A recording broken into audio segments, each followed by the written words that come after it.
By mid-1942, the balance of air power in the Pacific began to shift. The skies that once belonged to the Imperial Navy were now contested by faster, more resilient American fighters.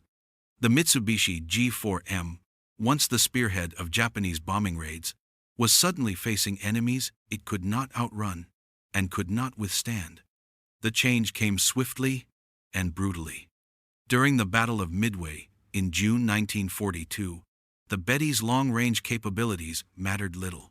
The U.S. Navy had cracked Japan's codes, and ambush awaited.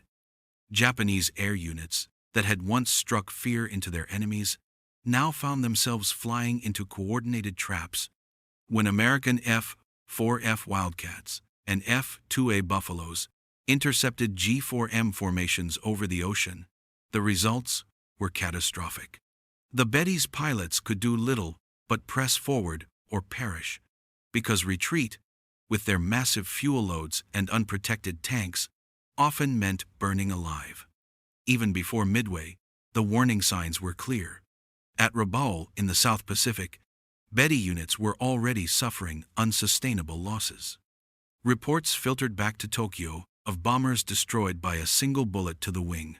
Pilots described seeing fuel streaming behind them mid-flight, igniting with the faintest spark. And yet, headquarters did not relent. Japan's air doctrine still prioritized offense and range over protection. The Betty's design philosophy, to reach targets thousands of kilometers away, was both its genius and its doom. The situation worsened with the Guadalcanal campaign. Starting in August 1942, Betty bombers stationed at Rabaul were ordered to attack Henderson Field nightly, often without escort. They flew at altitudes too low to escape radar detection, directly into the paths of waiting American fighters. Each mission became a death sentence. Captain Minoru Genda, one of Japan's top strategists, later admitted in post-war interviews that the losses were beyond what the human heart could bear. Out of a typical formation of 18 bombers, sometimes only 4 or 5 returned. Those that did often landed with wounded crew and bullet holes from nose to tail. The Betty, Genda wrote, was not a bomber, it was a pyre. And yet, despite its fragility, the aircraft's versatility kept it in service. Engineers and mechanics at Rabaul, Shortland, and Kavieng improvised repairs with whatever parts they could find. Some Bettys were modified for torpedo attacks, others for reconnaissance or even suicide missions. Each modification was a desperate attempt to keep an outdated weapon relevant in a war that had moved beyond it. Still, the Betty found one final purpose as the mount for Japan's most dramatic and tragic operation of the war. Operation Vengeance. The mission to assassinate Admiral Isoroku Yamamoto. The 18th of April 1943. Bougainville, Solomon Islands. At 6 hours, 2 G4M Betty bombers lifted off from Rabaul's Lakunai airfield. Their destination, Balale Airfield, near Bougainville, where Yamamoto, Commander-in-Chief of the Combined Fleet and architect of Pearl Harbor, was scheduled to inspect forward bases. His itinerary down to the minute had been intercepted and decoded by U.S. Navy cryptographers. The Americans knew when and where he would be. At 9:34, 18 U.S. Army Air Force's P-38 Lightning fighters intercepted the formation over the jungle canopy. The escorting Zeros fought desperately, but they were outnumbered and outmaneuvered. The Betty, carrying Yamamoto, took multiple hits from .50 caliber rounds. Witnesses reported flames erupting from the starboard wing before the aircraft nosed downward. Moments later, it exploded mid-air, scattering debris across the forest. The wreckage was found hours later, a broken tail section, twisted propellers, and the body of Japan's most respected naval strategist still strapped to his seat. The death of Admiral Yamamoto was a psychological earthquake for Japan. His loss symbolized not just a fallen leader, but the death of the Imperial Navy's dream of dominance. Ironically, it was carried to its end aboard the very bomber that embodied that dream, the Mitsubishi G4M. After Yamamoto's death, the Betty's reputation among pilots deteriorated further. Crews joked bitterly that the only armor a Betty has is the courage of its crew. Many refused to fly without fighter escort, and morale plummeted.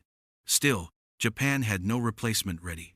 The Army's Ki-67 Hiryu and the Navy's later G4M2 models tried to address some weaknesses, adding armor plating, self-sealing tanks, and improved engines, but by then, it was too late. Each improvement added weight, cutting the aircraft's once prized range. In trying to fix the Betty, Japan destroyed the very quality that had defined it. By 1944, as B-29 seconds bombed the Japanese mainland and U.S. carrier groups dominated the seas, the Betty's role shifted from bomber to transport. Some were used for supply missions to isolated islands, flying at night to avoid detection. Others carried high-ranking officers or served as testbeds for experimental weapons, including the Oka, a manned suicide glide bomb strapped beneath its fuselage. The Oka, or cherry blossom, was perhaps the most desperate manifestation of Japan's wartime psychology.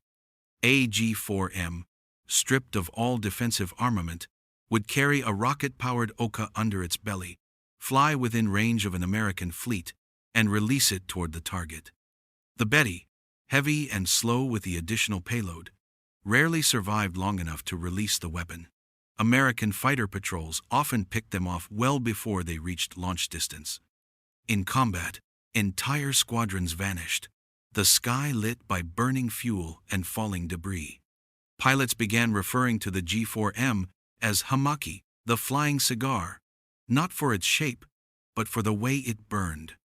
It was a name spoken with both affection and bitterness, a nickname that captured the tragedy of men sent to die in machines too delicate for the reality of war. In the final months of the conflict, the Betty became a shadow of its former self. Dozens sat abandoned on jungle airstrips or hidden beneath camouflage nets, out of fuel and out of time. When Japan's surrender was announced on the 15th of August 1945, the once feared bomber was little more than a memory. And yet, one final image would etch the G4M into history, not as a weapon, but as a symbol of surrender. The 19th of August 1945, Iishima Airfield, Okinawa. Out of the clouds appeared two Betty bombers, their fuselages painted white, green crosses replacing the red suns of the rising sun emblem. They carried Japanese envoys en route to Manila to arrange the formal terms of surrender with the Allied command. U.S. troops watched in silence as the bombers circled the airfield and touched down.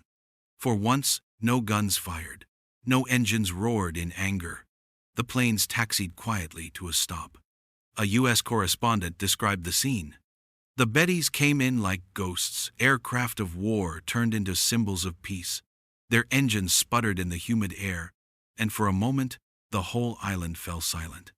Those two Bettys were the last of their kind to fly in wartime colors.